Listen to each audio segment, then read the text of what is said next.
What is up, guys? Welcome back to the channel. I'm sipping on my RTD from Evogen. This is the Tropic Splash flavor. I don't think you can see it. It's a little overexposed today. There you go. But this stuff is super good. It's equivalent of taking 1 scoop of 3D, which is our non-stim pre-workout, a scoop of Extreme, which is our stim pre-workout, and then a half cap full of AQ, which is our liquid glycerol. So this is the equivalent of drinking all those together and mixing them like in a shaker cup. So that's what I have here. And you can't see this down here, but here I have hydration. This is the lemon lime hydration from Evogen.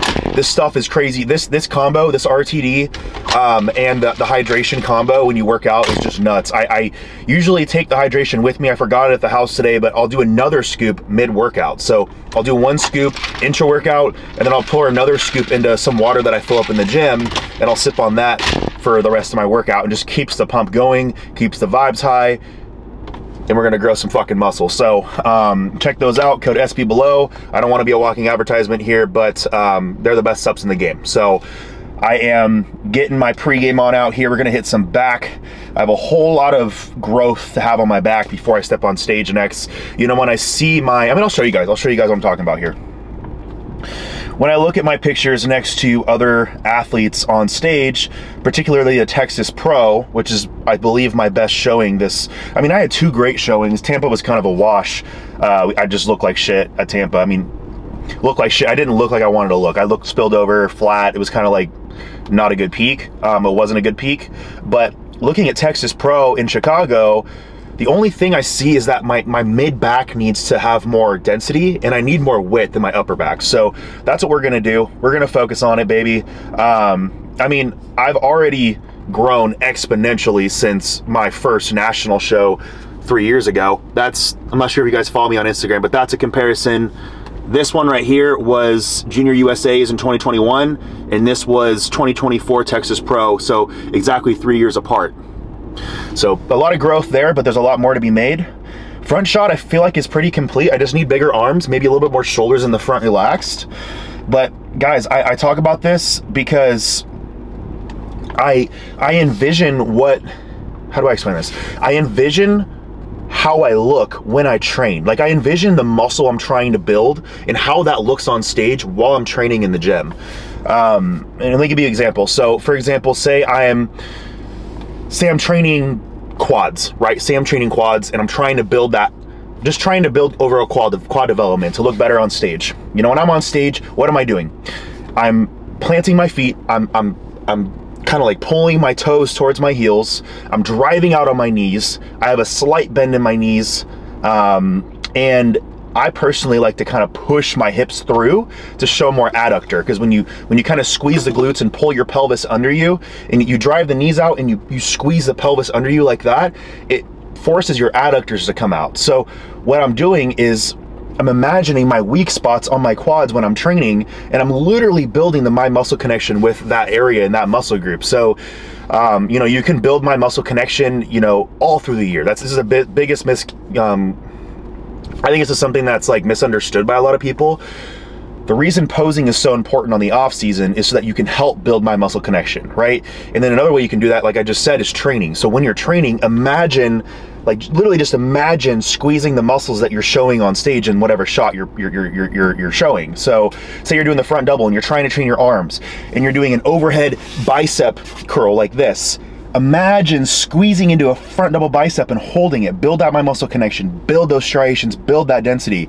It's true, you know, and like, it helps me train, it helps me lock in, especially on the off season when there's like no immediate goal. It really helps me just stay locked in. So try that. But you know, I'm gonna sip the rest of this. I'm gonna go in there, I'm gonna kill back, and I will take you guys along with the full back day, for the full back day. I'm gonna stay away from any hinging movements today just because I kind of shot my lower back. And I noticed that it's a little bit sore, and I don't want to put any stress on it because, you know, I need my lower back to do my squats to really build my legs the way I want. And I need them for like rack pulls or, you know, stiff leg deadlifts. So I'm going to save my lower back strength for a different time in the week when I really want to focus on my legs or my lower back. So it's going to be more of like a mid upper back session today. So a lot of rowing movements, a lot of lat focus movements, and some density movements. I might even throw a little bit of rack pulls in there just above the knee instead of below the knee. Who knows? I'll show you guys. I'm just really intuitively training lately. So stay tuned. I will show you guys what I'm doing today, and let's go get it.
All right, I think I fixed the ISO on here maybe a little bit. I'm really white, so it's not gonna make me look any more tan because I'm literally transparent.